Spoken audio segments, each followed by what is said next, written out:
అన్న.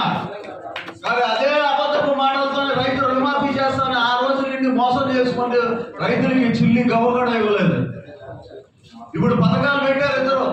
ఒక తోడు తొంగ కూడా తయారయ్యాడు పవన్ కళ్యాణ్ అనే వ్యక్తి. అసలు ఎందుకున్నాడో తెలీదు. కార్యకర్తలు అమ్మేసుకుంటున్నాడు. మీకు పదవులు కావాలంటే అడగత్తంటాడు. పార్టీలోకి వచ్చింది ఎందుకు? పదవులు కావాలంటే వాళ్ళ జీవితాల గురించి నీ గురించి కష్టపడుతున్నారండి. మీరు అక్కడ ఉండాలంటే ఉన్నట్లే తెలియకండి. చంద్రబాబు సంఖ్య ఆపుతారు అంటున్నాడు.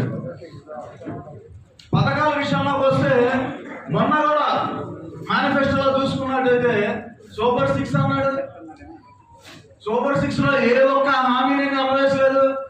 పెన్షన్లు ఇస్తానన్నాడు, పెన్షన్లు కట్ చేశాడు.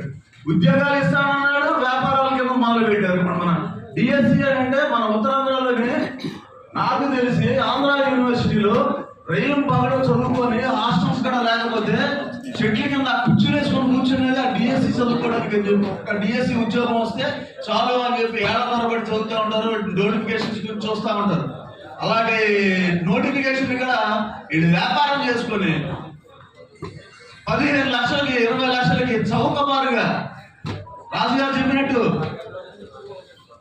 అష్టాచమ్మాలు ఇష్టాచమ్మాలు కబడ్డీలు గిబడీలు ఏదో పిచ్చి పిచ్చి క్రీడలన్నీ కలిపేసేసి వాళ్ళకి అడ్డదారిన ఉద్యోగాలు ఇచ్చాడు. మన ఉద్యమాల్లో కూడా చూస్తే కొంతమంది ఆడపిల్లలు వచ్చి ఏడుస్తుంటారు. మేము కష్టపడ్డామంటే మాకు ఉద్యోగం రాలేదు, మెరిట్ లిస్ట్ లో ఉన్న ఉద్యోగం రాలేదని.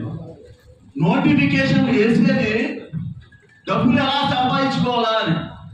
ఒక నా పర్సనల్ ఉదాహరణ ఒకటి చెప్తాను. 2018లో నోటిఫికేషన్ వేశారు.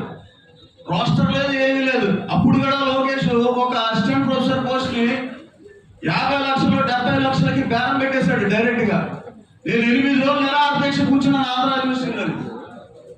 కూర్చొని అది క్యాన్సిల్ అయ్యి సుప్రీంకోర్టుకి వెళ్ళేంత వరకు అది క్యాన్సిల్ చేసుకున్నాక మళ్ళీ మన గవర్నమెంట్ వచ్చిందాక జగనన్న క్యాన్సిల్ చేశారు దాన్ని.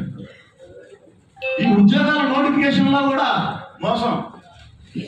నాకెంత మీకెంత. ఇప్పుడు కలెక్షన్ మొదలు పెట్టారు ఆంధ్ర యూనివర్సిటీ నోటిఫికేషన్ అని చెప్పి. అది కూడా ఎగ్జామ్ పెట్టరో తెలియదు. ఒక్కొక్క పోస్ట్కి 3,000 రూపాయలు కట్టాలి మేము. ప్రతి ఒక్క పోస్ట్ కంటే కొన్ని కోట్లు ఫీజు వస్తాయి. అవి తర్వాత తూతు మందరం లేకపోతే వాళ్ళే కేసు వేస్తారు, మళ్ళీ ఆపేస్తారు. ఇలాంటి మోసాలన్నీ చేసుకొని ఆర్థికంగా ఎదగడానికే తప్పితే ప్రజలకి న్యాయం చేస్తాము అని చెప్పే ఉద్దేశమే లేదు. మహిళలకి అన్నారు, విద్యార్థులకి మోసం, రైతులకి మోసం, అసలు అందరికీ మోసం మోసం మోసం. ఈ చంద్రబాబు 2 ఏళ్ళ పాలనలోని ఏం చేశాడయ్యా అని అంటే మోసం తప్పితే వేరే మాటే లేదు. బాబు సూర్యుడి మోసం గ్యారంటీ.